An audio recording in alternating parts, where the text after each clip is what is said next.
Bonsoir à tous, soyez les bienvenus parmi nous pour cette soirée exceptionnelle. Comme un rendez-vous, j'ai envie de dire, le hasard n'existe pas et notre auteur que j'ai grande joie de retrouver ce soir va nous en parler.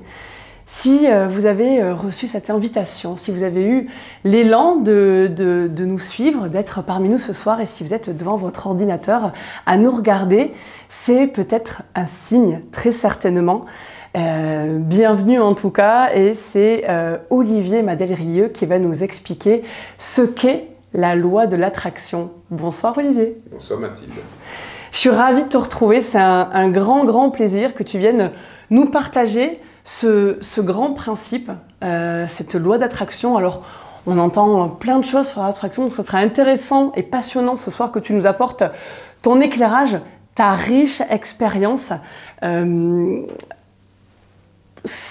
Tout ce que tu nous partages, les méthodes, tes petites phrases, ces phrases déclics qui, je suis sûre, va déclencher des déclics pour vous ce soir. Je l'espère, en tout cas, tu vas nous créer un petit peu de magie dans nos vies. Exactement, et moi je parle aujourd'hui de vie d'attraction. La vie d'attraction, magnifique ça. Oui, parce que si tu veux, la loi d'attraction, elle fonctionne 7 jours sur 7, 24 heures sur 24. Oui. Voilà. Et en fait, c'est pas toi qui la maîtrise, c'est un niveau qu'il faut avoir d'attitude et d'aptitude, une sorte de posture, on va en parler tout à l'heure, qui te permet en fait d'être en vibration avec ça. Moi je préfère souvent parler de loi de vibration pour vivre une vie d'attraction. Ça me plaît ça, vie d'attraction. On sort un peu du côté dogmatique que peut avoir une loi, donc tu vas nous en parler. Je rappelle, avant de plonger dans ton univers, que tu as de multiples facettes. Tu es docteur en pharmacie, spécialiste en neurochimie du cerveau. Tu es un grand voyageur, donc tu te nourris d'expérience et de savoir à travers le monde. Et cette richesse de ces deux côtés-là, le côté très scientifique et à la fois cette curiosité de la compréhension du vivant, fait que tu accompagnes, tu coaches des sportifs de très haut niveau, des grands leaders de sociétés internationales. Tu es hypnothérapeute en complément de tes outils, enseignant, conférencier. Voilà, donc c'est de ce parcours incroyable, de cette richesse que tu proposes des méthodes. Et donc parmi ces méthodes-là que tu proposes, la loi d'attraction. Est-ce que voilà, riche de tout cela, tu peux nous donner ta définition, ton approche de la loi d'attraction, vie d'attraction, peut-être, comme tu nous le disais à l'instant. Alors merci Mathilde, mais grand voyageur, non, je fais qu'1m76. Voilà, alors vie d'attraction, tu sais, la vie d'attraction, elle peut être positive ou elle peut être négative. Parce que comme disait Jacques Chirac à l'époque, quand les merdes arrivent, elles volent en escadrille. Mais c'est la loi d'attraction négative. Parce que quand tu commences à être dans un cheminement émotionnel où tu commences à ruminer « Punaise, j'ai pas de chance. Ah putain, aujourd'hui c'est une mauvaise journée. » T'inquiète pas, ce n'est que le début de la loi d'attraction négative. Parce que la loi d'attraction, comme je le disais tout à l'heure en préambule, elle fonctionne 24 heures sur 24, 7 jours sur 7. Elle ne te demande pas un bouton pour l'allumer ou pas, elle est fonction tout le temps pour toi. Donc si tu veux, c'est en fonction de tes vibrations. Alors la définition que tu me demandes, moi c'est plutôt de parler de loi de vibration. Oui.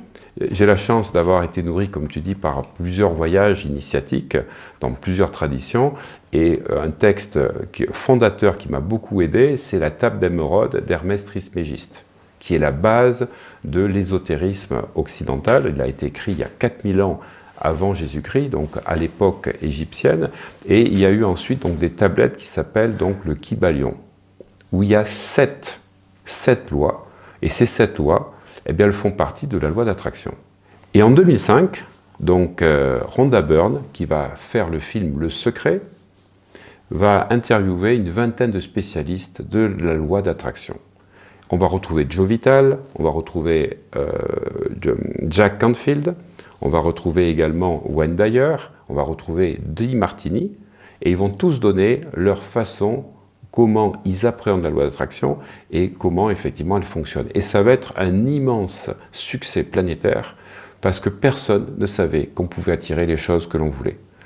Alors, c'est un succès planétaire, pas au niveau de l'utilisation de la loi d'attraction, on va y revenir, au niveau de la diffusion de ce film, qui va ensuite donner l'édition d'un livre qui va s'appeler Le Secret, et puis ensuite tous ces auteurs vont commencer pendant 5 ans à écrire dessus. Mais c'est pas parce qu'on en a parlé qu'elle fonctionne. Et là, je voudrais déculpabiliser les gens qui disent ben, ça fonctionne pas. Et on va voir pourquoi ça fonctionne pas. La loi d'attraction, c'est donc un principe immémorial qui existe depuis donc des années, qui ont été découverts donc par les grandes traditions initiatiques. Si je reprends donc le Kybalion, les 7 lois donc du fonctionnement cosmique, c'est ça le Kybalion qu'on retrouve donc dans les écrits égyptiens. Il y a la première loi. Donc la première loi, Mathilde, c'est la loi du mentalisme. Et elle est fondamentale parce que la loi du mentalisme nous explique que l'univers est mental. Autrement dit, ça veut dire que nous sommes dans un grand espace, un grand esprit, que tout le monde est interconnecté. C'est ça la loi du mentalisme. C'est-à-dire que chaque fois que tu veux quelque chose, tes pensées émettent des énergies et sont en lien dans l'univers avec toutes les personnes qui peuvent correspondre à ça. Donc la loi du mentalisme est fondamentale et elle a été expliquée par des grands savants comme Rupert Sheldrake, qui a été prix Nobel, qui parle donc des champs morphiques, en expliquant un petit peu, comme disait Carl Jung à l'époque, l'inconscient collectif, qu'en fait toutes nos pensées, elles sont réunies dans ce qu'on appelle des champs morphiques. Des champs morphiques qui sont par situation, par domaine de vie ou autre. Et à la même époque, donc un an avant, il y a Karl Pibram qui va expliquer le cerveau holographique, en expliquant que nos souvenirs ne sont pas maintenus donc dans une structure du cerveau, mais qu'au contraire, cette mémoire, elle est holographique, c'est-à-dire que tout est projeté dans un cloud. Et là encore, on reprend ce que disait l'inconscient collectif de Carl Jung. Et donc en 1922, il y a plus d'un siècle, Teilhard de Chardin va nous parler de la noosphère, c'est-à-dire de cet inconscient collectif qui va permettre de communiquer, comme il explique, par télépathie. Il dit nous n'aurons même plus besoin de pouvoir utiliser des téléphones. Donc on a 1922, donc il faut voir vraiment le visionnaire que c'est à l'époque. Et il explique que tout se fera par la pensée. Donc ça, c'est cette première loi fondamentale. Et aujourd'hui, on voit bien que beaucoup de scientifiques, Bob Boulay, Philippe Guimand ou effectivement Romuald Le Terrier, qui expliquent que tout communique à travers des ondes du futur, même venant dans le présent. Voilà. Donc nous sommes dans la loi du mentalisme qui explique en fait que tout est interconnecté. La deuxième loi, c'est ce qu'on appelle la loi de correspondance. C'est-à-dire que dans chaque état que nous vivons, nous avons une correspondance avec un état correspondant. Ce qui veut dire que si je suis bien, je vais attirer du bien dans ma vie. Si je ne suis pas bien, je vais attirer du pas bien. Donc déjà, vous pouvez, chers auditeurs, noter que si vous n'êtes pas bien, ne sortez pas de chez vous. Parce que la loi d'attraction, c'est pas qu'elle ne va pas fonctionner, comme disent les gens. Elle va fonctionner, mais à l'envers. Parce que si tu n'es pas bien, tu ne peux pas attirer de bonnes choses. Et souvent, la problématique qu'il y a, c'est que les gens, ils voudraient tout d'un coup avoir une belle rencontre ou avoir quelque chose de nouveau qui se fasse, tac, tu vois, l'effet de l'objet brillant pour que ça puisse dire « putain, ça y est, je suis bien ». Et en fait, ils attendent que l'extérieur leur envoie une bonne nouvelle pour pouvoir vibrer autrement. C'est pas du tout comme ça que ça fonctionne. Ça s'appelle la loi d'extraction. C'est quand je veux quelque chose de l'extérieur pour aller bien.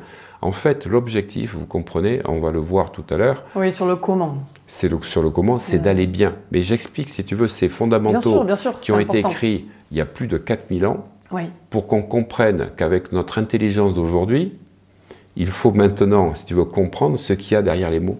Et derrière, si tu veux, les textes. Et c'est pour ça que sur YouTube, on voit plein de gens qui n'ont rien compris, qui parlent d'un truc comme d'un gadget. Voilà. Donc la loi de correspondance, elle est fondamentale. C'est-à-dire que je vais en fait être en résonance comme un poste radio, c'est ça, toi, la correspondance, avec l'état dans lequel je suis. Donc si je suis bien, je serai avec des gens bien, des situations bien. Si je ne suis pas bien, la fréquence... on a en nous, si tu veux, comme un poste transistor, 1000, 10 000, 20 000 fréquences. C'est comme le poste radio. Tu peux écouter Monte Carlo, Europe 1, RTL, elles sont toutes sur la radio, mais il n'y en a qu'une que tu écoutes. Et c'est en fonction de ce qui est canalisé, c'est par ta correspondance. La troisième loi, c'est la loi donc que l'on appelle de la cause à effet. C'est-à-dire, je fais quelque chose, il y aura un effet plus tard. Donc, on récolte que ce que l'on sème. C'est le principe du cercle vertueux ou vicieux. Mais on va rester sur le vertueux. Sur le vertueux. Alors, on récolte ce que l'on sème, et j'aime bien dire sème, S''AIME, parce que si tu mets de l'amour dans tout ce que tu fais, tu vas récolter plein d'amour en contrepartie. Mais par contre, tu ne maîtrises pas le temps. C'est pas forcément immédiat. Parce que comme c'est sur le cloud, comme on l'a dit, il va falloir que tu sois en correspondance avec ça pour que ça arrive dans ta vie, mais on verra mieux tout à l'heure. La 4e loi, c'est la loi donc de vibration. Tout vibre, et tu as, si tu veux, une sorte d'attraction qui se fait par les vibrations. La correspondance, c'est pour te mettre dans les états, et ça, c'est vraiment les choses qui correspondent. Et ça a été traduit en loi d'attraction. Et tu vois déjà que cette loi d'attraction, loi de vibration, elle fait partie d'un concept beaucoup plus large, de 4 lois qui définissent que tout est mental, que l'univers est mental, que tout est correspondance, qu'ensuite il y a la cause à effet, et ensuite il y a la vibration. Et ce qu'il ne faut pas oublier, c'est les 3 autres lois. La 5e loi, c'est la loi du rythme, c'est-à-dire que tout a une durée. Les choses montent et baissent. Tu vois, comme dans la journée, tu as le soleil qui est en haut et qui baisse, donc qui explique que de toute façon... C'est par cycle. C'est par cycle, voilà. Donc tu ne peux pas, si tu veux, être au taquet tout le temps. Parce que les gens voudraient dire, je pratique la loi d'attraction, tout me réussit. Eh bien, ça réussit, puis il y a des moments où tu es un peu plus en bas, tu es un peu plus au creux de la vague, mais c'est là qu'il faut rester au-dessus et pas se laisser embarquer par la vague. Parce que sinon, la loi d'attraction, elle va fonctionner à l'envers.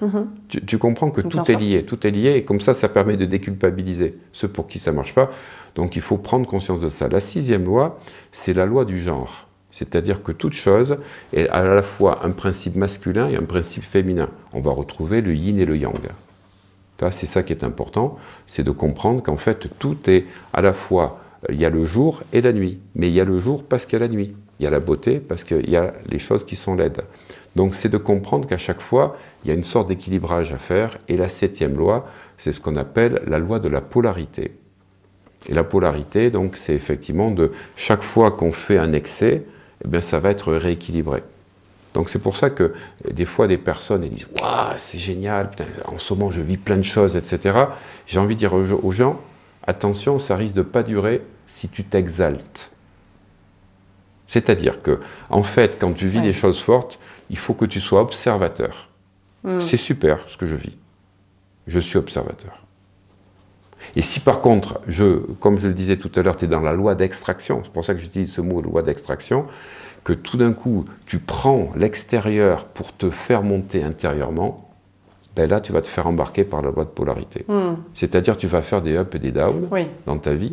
Et en fait, ce qui est important au départ, c'est d'être totalement aligné. Donc, si tu veux, de prendre conscience de ces lois-là, de ne pas, si tu veux, se faire associer par ces éléments émotionnels, de vivre l'émotion avec gratitude et tu vois, prise de conscience, mais surtout pas se faire embarquer, sinon tu es pris dans un balancier et ça te revient dessus. Voilà. Donc là, je viens d'expliquer le fondement de la loi d'attraction depuis la table d'émeraude et le kybalion. Ça fait donc 6000 ans et tu vois qu'il y a eu plein d'interprétations qui ont été faites avec des auteurs qui font ça pour écrire leurs livres et autres, mais malheureusement, comme ils oublient vraiment le fondement et les explications, eh bien, il y a plein de personnes, on en parlait tout à l'heure, qui effectivement culpabilisent un peu parce qu'ils ont vu un auteur qui a dit la loi d'attraction ça marche, regardez, je claque des doigts, ça fait ça.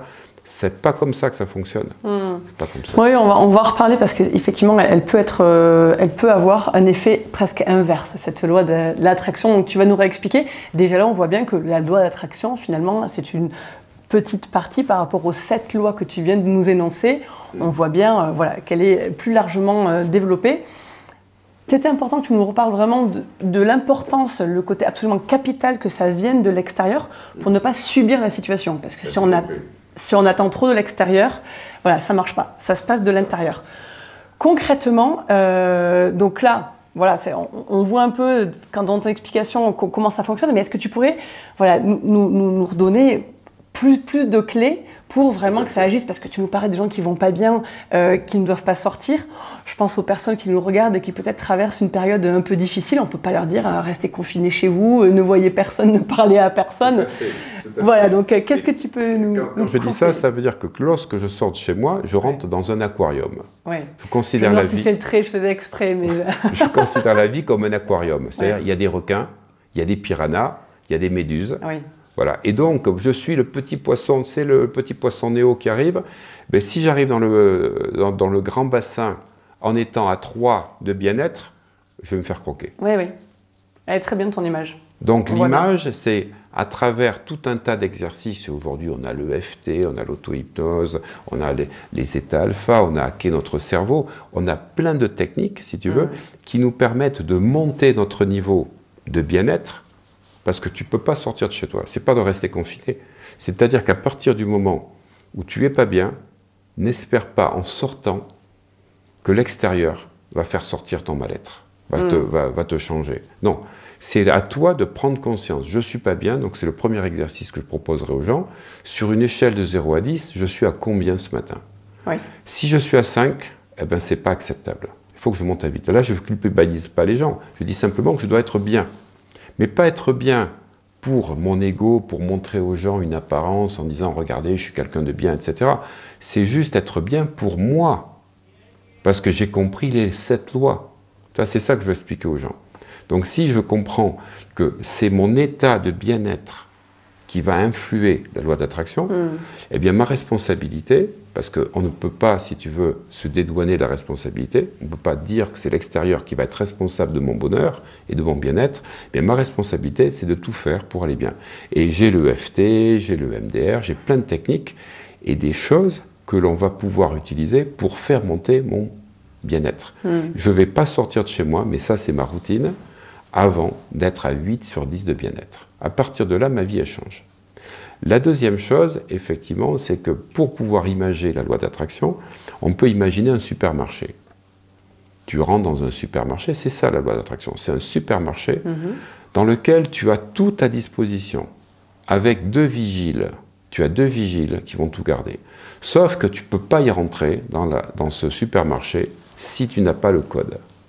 Et c'est beaucoup de gens qui ont vu des vidéos, on leur a dit voilà, pensez à ce que vous voulez, vous allez l'obtenir, et ça ne marche pas.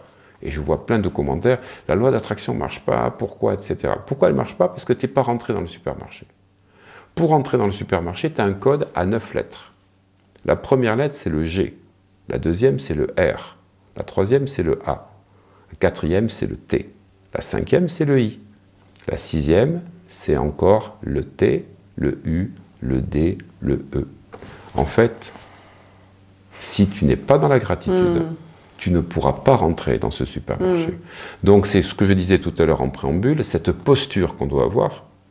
Et c'est pas tout d'un coup la loi d'attraction, elle m'obéit parce que j'ai décidé que je voulais acheter cette voiture ou je voulais avoir telle situation. Non, je suis dans un état de gratitude. Et là, je peux rentrer dans le supermarché. Mais si à un moment donné, écoute bien la liste de choses que je vais dire, je critique les autres, je me compare, je me plains, je dis du mal, eh bien, les vigiles m'attrapent et me sortent du supermarché. Donc, je suis dans un concept de gratitude, et on va voir permanent, et je ne me plains jamais. Chaque plainte, chaque comparaison, chaque critique me fait sortir du supermarché. Et pourtant, je vois beaucoup de gens, tout d'un coup, ouais, la loi d'attraction, tac. Et après, ils se plaignent, ils critiquent, regarde celui-là avec sa grosse voiture, et celui-là qui est riche, etc., et celui-là qui a un bateau. Ben, en faisant ça, ils sont en train d'émettre, par la loi du mentalisme, de la correspondance, du cause à effet, et de la vibration, tu comprends ce que je veux dire, et de la polarité, ils sont en train d'émettre l'opposé de ce qu'ils veulent. Ouais. Ils veulent gagner de l'argent, mais ils critiquent ceux qui en ont. Ils voudraient que leurs affaires marchent, mais ils critiquent le concurrent. Donc toute personne qui veut quelque chose, mais qui fait l'effet inverse en critiquant, en comparant, en étant « putain, celui-là, c'est quel con, il ne mérite pas ce qu'il a », ben en fait, ils sont en train de repousser par ces 5 lois principales. Je recommence, mentalisme, résonance, correspondance, donc cause à effet, la loi donc de vibration et la loi de polarité. Donc tu as beaucoup de gens, ils sont en train de détruire, si tu veux, par un missile patriote, le scud de désir. Ils envoient un scud de désir de ce qu'ils veulent, et ils envoient un missile patriote qui détruit le scud de désir, mais sans qu'ils s'en aperçoivent. Donc c'est pour ça que c'était important d'expliquer cette image-là, et surtout, pour aller encore plus loin, je prends beaucoup la parole là, mais c'est pour aller jusqu'au bout de ça, c'est pas la gratitude qui est important, c'est la gratitude absolue. Alors c'est quoi la différence? Parce que la gratitude, merci, la gratitude, tout le monde en parle aussi, c'est devenu maintenant quelque chose de commun, la gratitude, je suis dans le truc de gratitude, ah gratitude, gratitude. La gratitude, c'est de remercier les choses que j'ai. C'est d'avoir de la reconnaissance pour les choses que j'ai. Alors, aussi bien matérielles, mais que les personnes de ma famille, ma fille, les parents, etc., les amis que j'ai autour de moi, les gens qui m'aident, ça c'est la gratitude, parce que c'est du concept, on va dire, matériel. C'est palpable, c'est ça la gratitude. Je remercie pour ce que j'ai. Si je remercie pour ce que j'ai, comme j'envoie du remerciement sur ce que j'ai, je vais en fait l'amplifier, faire en sorte que ça continue. Mais la gratitude absolue, c'est quoi? C'est d'avoir de la reconnaissance, écoute bien, sur ce que je n'ai pas encore reçu. J'ai de la reconnaissance, non pas pour ce que j'ai, bien sûr, je l'ai pour ce que j'ai, mais j'ai la reconnaissance pour ce que je vais avoir. Si j'ai de la reconnaissance pour ce que je vais obtenir et avoir, je ne sais pas si tu imagines ce que je suis en train de créer avec ces 5 lois. La loi du mentalisme, j'envoie de la reconnaissance dans le futur pour toutes les personnes qui vont rentrer dans ma vie et m'aider. Oui. J'envoie de la gratitude, donc par la loi de correspondance, ça va me mettre en résonance avec tous ceux qui sont en communion avec ma gratitude. Mais la loi de cause à effet, comme j'ai de la reconnaissance pour ce que je vais avoir, eh bien, je suis en train, en plus, d'avoir l'effet de ce que je suis en train d'émettre. Et quatrièmement, et le fait d'utiliser, et la loi de vibration, cette 4e loi, elle va faire en sorte quoi? Que ce que je suis en train d'émettre sur le futur que je vais recevoir, eh bien, je vais vibrer sur ce futur. Et puis la polarité, tu as bien compris, puisque je suis en train de remercier déjà ce que je vais avoir. Donc je suis dans un état, si tu veux, vraiment d'alignement. Et ça, c'est important parce que, tu sais, beaucoup de gens dans le New Age ou si tu veux sur YouTube parlent de Napoléon Hill, réfléchissez, devenez riche, qui expliquait qu'il fallait avoir la foi, le désir ardent, la persévérance et la foi. Mais ce qui est plus important que la foi, c'est la foi absolue. C'est-à-dire, je ne doute pas. Parce que le doute, c'est la banqueroute. Donc si je ne doute pas... J'ai connu ça, tu l'as... Ah mais ça j'ai déjà entendu la dire et c'est vrai qu'elle est puissante. C'est depuis 2013 que je la dis, ça fait 10 ans. Mais elle est importante, elle est importante. Je la dis dans toutes mes formations d'hypnose, depuis l'origine de mon école d'hypnose. Mais c'est bien. Le doute, c'est la banqueroute. Voilà. Donc, si la personne... Tu vois, t'imagines que, par exemple, tu contactes une voyante ou tu as quelqu'un qui te dit ce qui va t'arriver. Et tous les jours, comme ça n'arrive pas, tu appelles la voyante. Bonjour madame la voyante, vous êtes sûr que ça va arriver parce que c'est toujours pas arrivé? Vous êtes sûr? Est-ce que tu crois que ça va arriver au bout du compte? Tu es en train, si tu veux, d'envoyer des pensées négatives, de doute. C'est comme si tu commandes à Amazon un livre et puis on te dit votre livre arrivera entre le 15 novembre, on est le 1er novembre par exemple, et puis on va dire entre le 15 novembre et le 8 décembre. Eh bien toi, entre le 15 novembre et le 8 décembre, tu appelles tous les jours Amazon pour leur dire, écoutez, j'ai toujours pas reçu le livre. Oui, mais on vous a dit, ça sera entre le 15 novembre et le 8 décembre. C'est toujours ce problème d'alignement entre les pensées, ce qu'on désire, et puis les pensées ruminantes qui reviennent. Voilà. C'est comme si le jardinier, toi, qui plante une graine, ben, tous les jours, il déterre pour voir si la graine a poussé. C'est exactement la même chose. Donc appeler Amazon ou faire ça, pour moi, c'est la même chose. Donc tu es en train de détruire ce que je disais avec des missiles patriotes, le scud que tu envoies. Donc, à un moment donné, je suis dans... Et ça, c'est vraiment capital, les gens ne l'ont pas compris. J'ai une foi absolue que ça fonctionne, parce que les textes l'ont montré, ça fonctionne. Simplement, c'est que moi, je ne suis pas aligné, comme tu viens de le dire. Donc j'ai une foi absolue. Il faut que je lâche prise avec le résultat, et que je vais entretenir cette foi absolue par cette attitude de gratitude absolue. C'est-à-dire que si tu es dans la gratitude absolue de remercier de ce qui va arriver, je ne sais pas si tu vois ce que ça donne au niveau, puisque tu es naturopathe, les neurotransmetteurs que tu vas libérer. de dopamine, puisque tu es dans la gratitude, d'ocytocine, donc dans le bonheur, et de sérotonine dans la sérénité. En fait, tu finis par piéger ton cerveau, parce qu'il n'arrive plus à savoir si c'est vrai ou pas. Oui, oui. Alors que sinon, tu vas rester dans le truc. Putain, j'ai pas de chance. Oh, j'espère que ça va arriver. J'ai la facture à payer. Comment je vais y arriver? Eh bien, en fait, si tu comprends cet état d'esprit, ben, tu es en train totalement de saturer. On va dire, c'est comme une guerre électronique. On parle beaucoup des guerres électroniques aujourd'hui avec les différents conflits qu'on a. Ben, c'est la guerre électronique avec le conflit que tu as avec ton cerveau gauche. Ce cerveau analytique qui en fait est saturé d'informations, et du coup, ben, il est dépassé et tu gagnes la bataille. Voilà. Oui, c'est remercier quelque chose qu'on veut, qui est déjà là. Qui est déjà là. Remercier, c'est déjà là. Puisque le mentalisme nous explique que tout existe et que tout est là. C'est exactement ça. Donc être dans cette gratitude absolue, là je pense un peu aux abonnés qui nous écoutent, comment se mettre? Alors tu parlais de différentes techniques, tu parlais d'accueil de cerveau, tu parlais d'EFT, EMDR.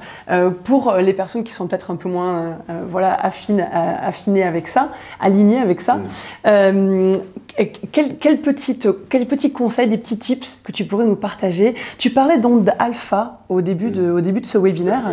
Est-ce que l'idée de se mettre dans les ondes alpha peut nous positionner dans cette sentiment, cette sensation de gratitude? Tout à fait. Alors les ondes alpha, parce que si tu veux, c'est le grand chapitre qui manque dans le livre de Rhonda Byrne. Les gens l'ont découvert 5 ans plus tard, parce que ça a été édité par les éditions d'Henry Ford, tu sais, qui est un des grands industriels qui maîtrise un petit peu les choses et qui veulent, comme disent certains, ils ne veulent pas que vous sachiez des choses, ou les choses qu'ils ne veulent pas que vous sachiez, tu vois. Et en fait, le dernier chapitre parlait justement de ces états alpha. Et ce chapitre a été enlevé au moment de l'apparition du livre. Et donc, effectivement, tu te retrouves avec une recette où il manque l'élément principal. L'élément principal, c'est qu'il ne faut pas le faire avec le mental analytique, il faut le faire avec le cerveau droit. Quand on rentre dans les états d'auto-hypnose, quand on rentre dans les états, si tu veux, alpha, on n'est plus on va dire, analysé comme un adulte, on est comme les enfants. Tu sais, les enfants, ils sont spontanément dans les états alpha. Entre 4 et 7 ans, ils sont même en état θ. Et après 7 ans, ils sont en alpha. Et donc, eux, ils voient tout ce qu'il y a, ils ont une pensée magique. Ben, c'est ça qu'il faut avoir. Et la pensée analytique, totalement bêta, parce que ça, c'est les états bêta, te fait vivre comme un gros bêta. C'est ce que je disais moi sur ma chaîne YouTube. Mes génériques il y a 7-8 ans, c'était « Voulez-vous vivre comme un gros bêta ou vivre comme un alpha jet ?» Voilà, c'est toi qui décides. Alors comme tips, ce que je peux te donner, c'est, moi j'utilise beaucoup les techniques de Neville Goddard. Alors c'est pas dans ses livres, parce que Neville Goddard a écrit des petits fascicules, mais il a surtout fait des conférences. Et ces conférences ont été enregistrées à la radio, elles ont été ensuite, si tu veux, diffusées. Et dans une de ces techniques, dans les conférences, il parlait, si tu veux, de la récapitulation. Donc, technique qui est de récapituler, écoute bien, le présent que tu vis, mais au passé. Alors, tu vis un problème financier difficile. Punaise, qu'est-ce que c'était génial! Le jour où j'ai pu avoir l'argent pour pouvoir faire ça, c'était incroyable de pouvoir, si tu veux, sortir de la galère financière dans laquelle j'étais. J'ai adoré l'aide que j'ai reçue de mes amis et tout ce que j'ai fait. En fait, il dit d'en parler, il fait des cercles de récapitulation où entre 4 ou 5 amis, on va parler de ces problèmes, mais au passé. Parce que le cerveau a une capacité extraordinaire, c'est qu'il ne sait pas si ce que tu parles, et surtout quand tu as les yeux fermés, que tu es en train d'imaginer, si c'est la réalité ou si c'est effectivement quelque chose que tu imagines. Donc à partir du moment où tu vas commencer, écoute bien le truc, à parler de ton prêt, au lieu de dire « putain, je ne sais pas comment je vais faire », non, si tu dis « je ne sais pas comment je vais faire », écoutez bien ce que je suis en train de dire. Ça veut dire que mentalisme, je ne sais pas comment je vais faire, j'envoie « je ne sais pas faire » dans l'univers, tu vois. Je ne sais pas comment je vais m'en sortir, j'envoie « je ne vais pas m'en sortir ». Mais par correspondance, je vais attirer plein de gens qui vibrent comme moi, comment ne pas s'en sortir. Par la vibration, je vais être aligné sur le pas s'en sortir. Le je sème, cause à effet, je ne vais pas m'en sortir. donc mon futur ne va pas s'en sortir. Polarité, pareil.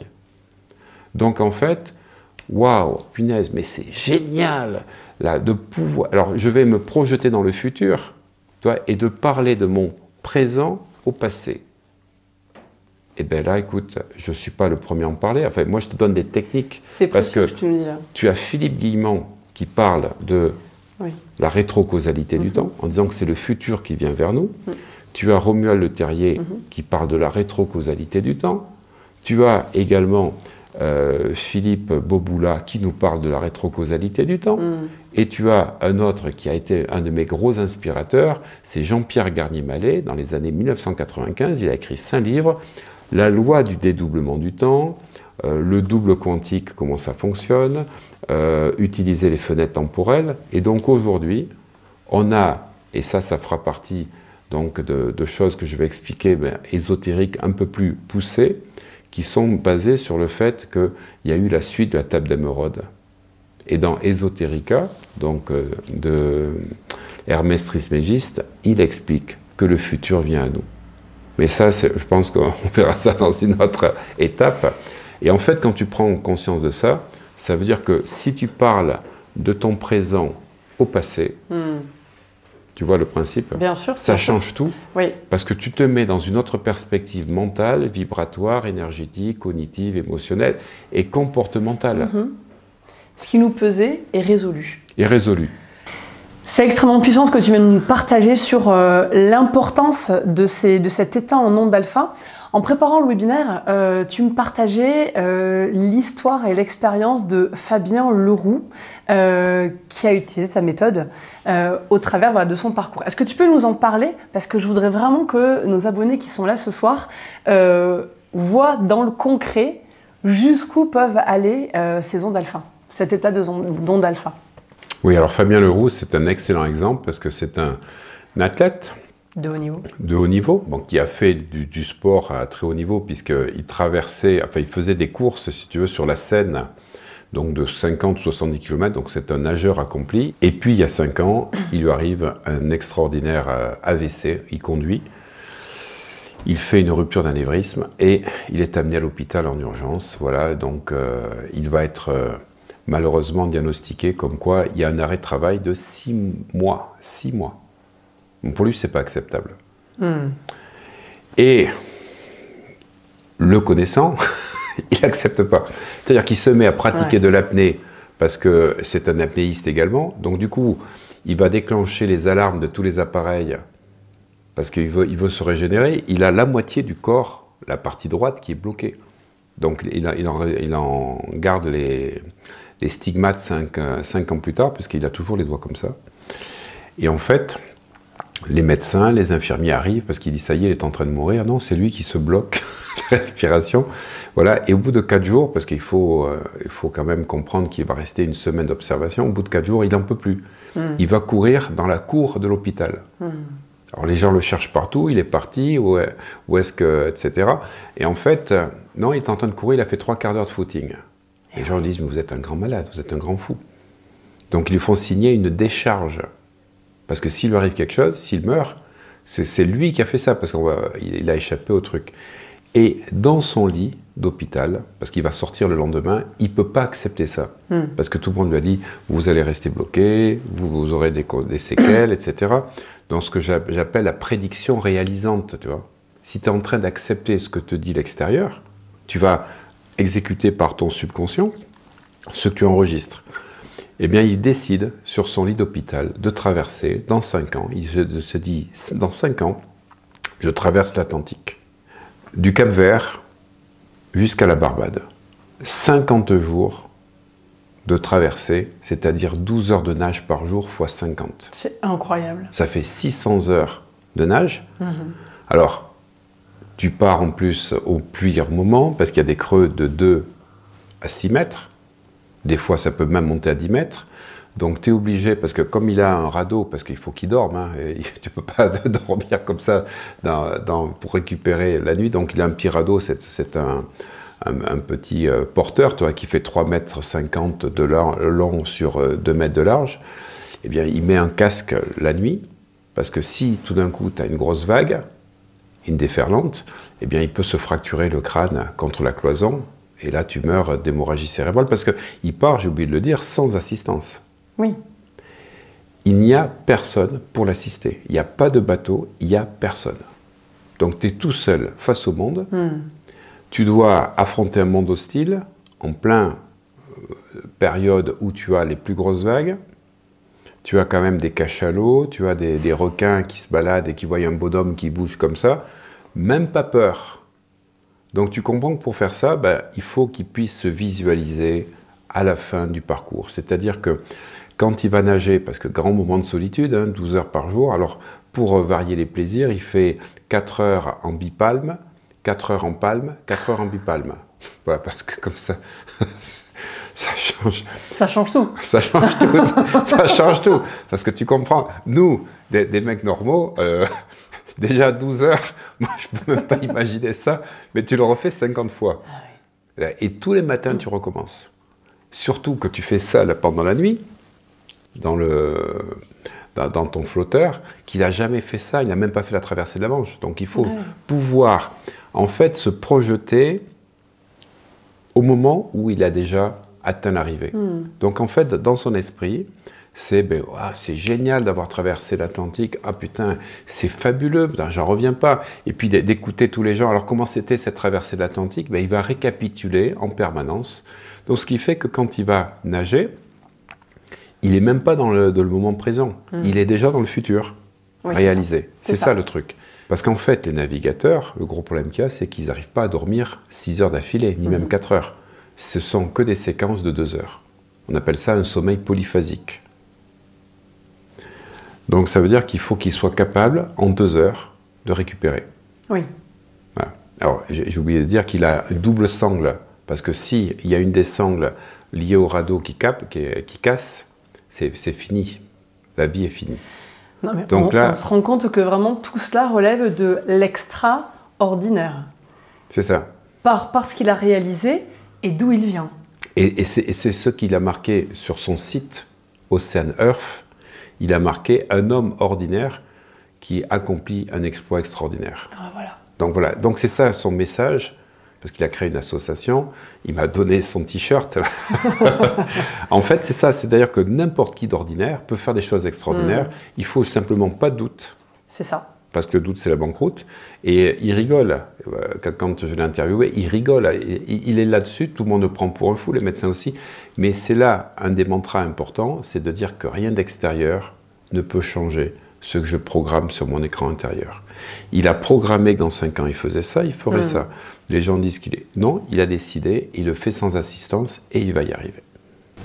Elle est vraiment très inspirante cette histoire, merci beaucoup Olivier, ça me tenait vraiment à cœur que tu la repartages parce que tu l'as accompagné, donc on sait qu'il a utilisé cette méthode-là et on voit le résultat, on voit ce qu'il a pu réaliser qui est vraiment, on le disait, de l'ordre du merveilleux, littéralement.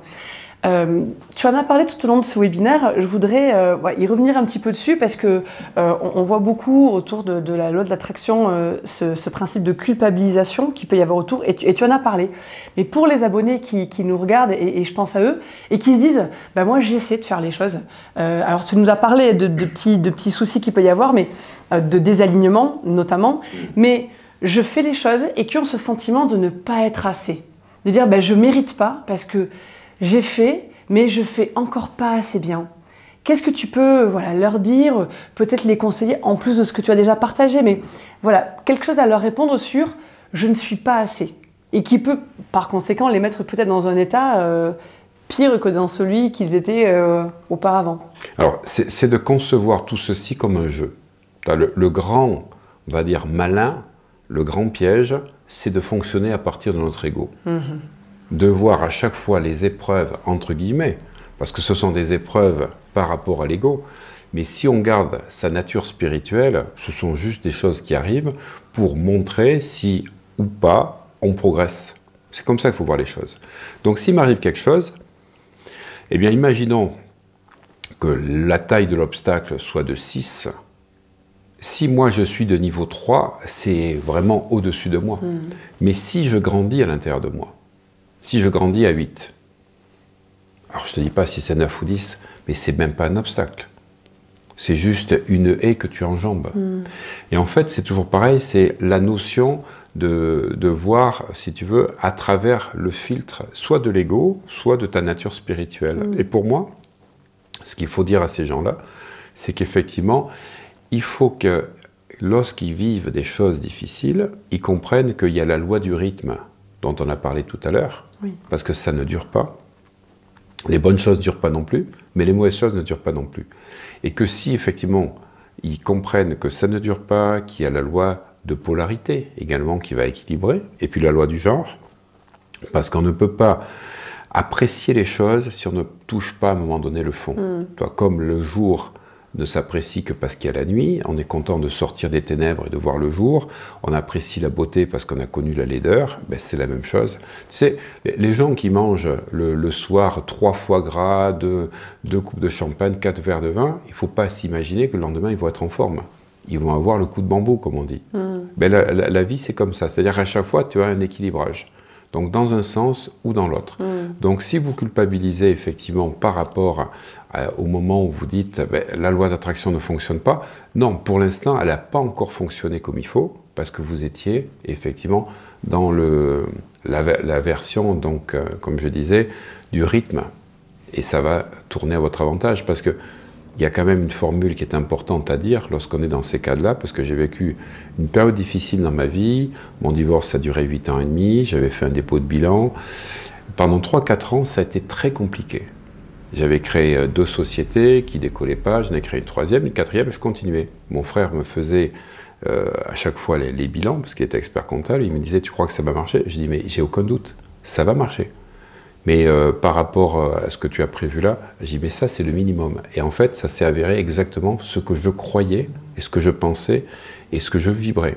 Mais pendant 4 ans, c'est vrai que tu attends de voir le soleil qui arrive, mais je n'étais pas, si tu veux, dans la projection. J'étais dans l'instant, si tu veux. De toute façon, il n'y a pas le choix. Il y a le feu aux fesses, il faut réussir. Et pour pouvoir y arriver, c'est ce fameux mantra que tout le monde connaît si les gens me suivent depuis un certain temps, qui s'appelle « Tout tourne toujours à mon avantage ». Même si je ne sais pas quand, même si je ne sais pas comment, tout tourne toujours à mon avantage. Merci, merci, merci, c'est déjà fait. Je dis ça, moi, toujours, c'est déjà fait dans l'esprit cosmique. C'est déjà fait. À partir du moment où je dis ça, si tu veux, chaque action que je fais, je ne suis plus dans une souffrance. Parce que comme je suis en train de dire que c'est déjà fait, que de dire que tout tourne toujours à mon avantage, et d'être dans cette gratitude absolue, on peut avoir des moments douloureux, mais ce qu'il ne faut pas avoir, c'est la souffrance. La douleur, c'est tout d'un coup quelque chose qui t'arrive, tu n'avais pas prévu. La souffrance, c'est quelque chose qui continue. Et ça, la souffrance, c'est terrible, parce que cette souffrance, elle va générer, en fait, par résonance, par correspondance, par cause à effet, par mentalisme, et par la loi du rythme, eh bien, encore plus de souffrance. Donc, en fait, c'est de comprendre que la douleur, ben, quelque chose qui vient de m'arriver, tiens, j'avais pas prévu ça, mais je ne dois pas en souffrir. Il faut que j'ai une autre perspective, une perspective illimitée. Merci pour cette authenticité, parce que c'est vrai qu'on voit beaucoup sur les réseaux, tout va bien, moi ça fonctionne, et c'était important, je trouve, que tu nous partages ben voilà, une période qui a été plus noire, plus sombre, voilà, plus difficile, mais voilà, évidemment on peut en sortir, rappeler ce côté cyclique, et voilà, comme tu le disais, on peut se dire ah là je vais bien, ça va pas durer, mais je vais mal, ça va pas durer non plus. C'était bien que tu le redises pour les personnes qui nous suivent. Sortir cet état de souffrance, donc poser un regard différent sur les obstacles et sur soi. Tout à fait. Tu sais, la peur ou la souffrance ne viennent que du fait que tu perds ta nature spirituelle. Oui. Tu viens de donner une phrase un peu pépite que j'aime beaucoup et que je pense qu'il est important que nos abonnés ce soir se la répètent un petit peu comme un mantra, comme une affirmation à se répéter régulièrement. Est-ce que tu peux nous la redire, s'il te plaît? Alors, tout tourne toujours à mon avantage, même si je ne sais pas quand, même si je ne sais pas comment, et je vais enchaîner par rien d'extérieur ne pourra empêcher ce que je programme sur mon écran intérieur. Car tout tourne toujours à mon avantage. Merci Olivier. Merci à toi Mathilde.